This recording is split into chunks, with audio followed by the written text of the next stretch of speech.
Now Jesus stood before the governor, and the governor questioned him, saying, "Are you the king of the Jews?" And Jesus said to him, "It is as you say." And while he was being accused by the chief priests and the elders, he did not answer. I'm Father John Cummins. I'm the associate rector here at St. Bartholomew's Anglican Church. I've been here almost 7 years and really blessed to see each year as we celebrate Good Friday and Easter time how the congregation grows in reaction to the reenactment, if you will, the readings of the Passion of Jesus Christ, and how Good Friday becomes a significant part not only of our year but of our lives. The Tenebrae service is an ancient. It's been done for many, many years, and it is known as the Solemn Tenebrae.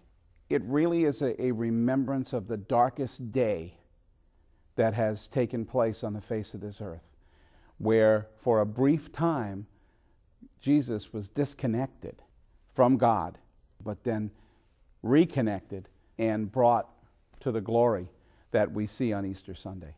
It's a very interesting time where we begin the service as we would any normal Sunday service or Palm Sunday. We're jubilant, we're vested in the full colors, and it begins with a knock on the door, and a man asks, "Who is this King of Glory?" In other words, who's at the door? Then the service begins, we process in as if it's a joyful day, and then the story is told of the betrayal, and then of Jesus being whipped, being scourged, taken to the cross, his death, and then again to come to the fruition or the hope that we all know that Jesus rose again, and he's the only one with an empty grave.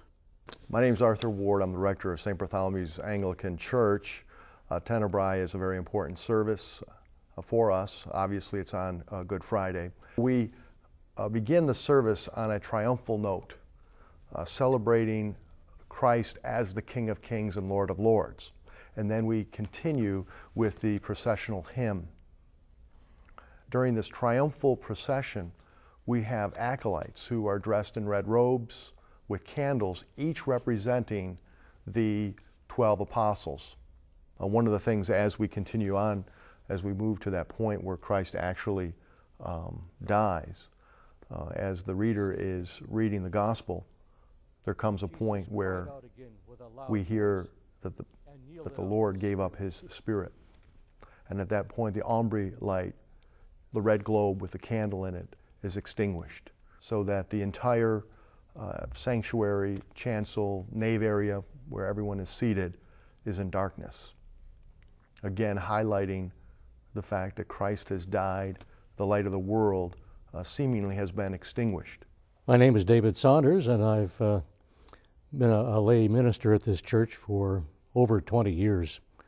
And almost every one of those 20 years I've had the privilege of reading one of the lessons at the Temebrae service.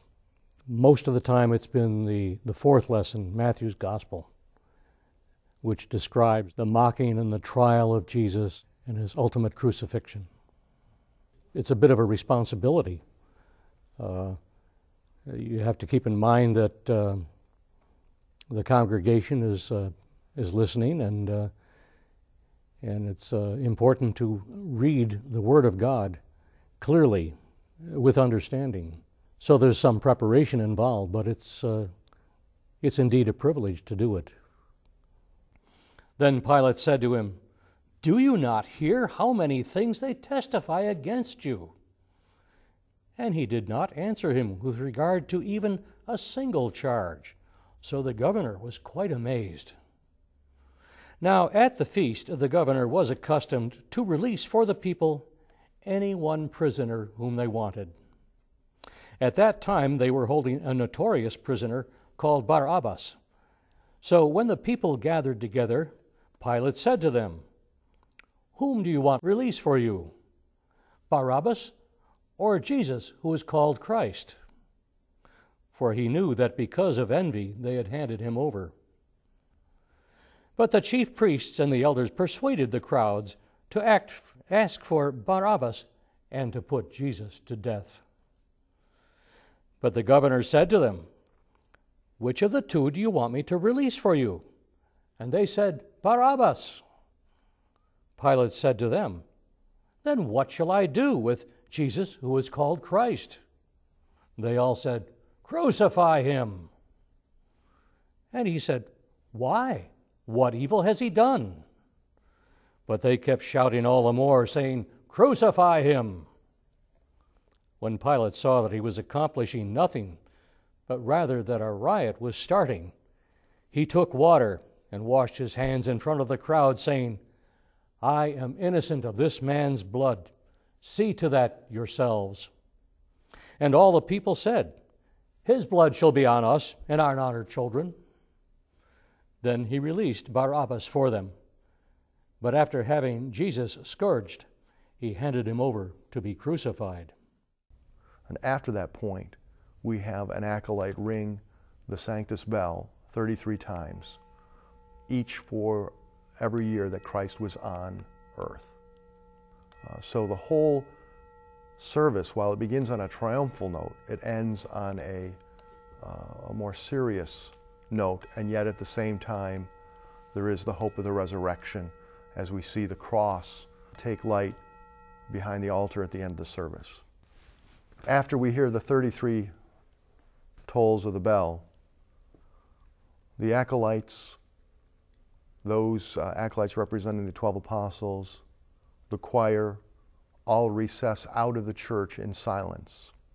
The church is dark, the clergy follow the choir, and then everyone else leaves in silence. There is no talking. And we have found that over the years, this is a powerful point because it drives again home the seriousness, the great sacrifice that was made on all of our behalf, and that without Christ there is no light. We remain in the darkness.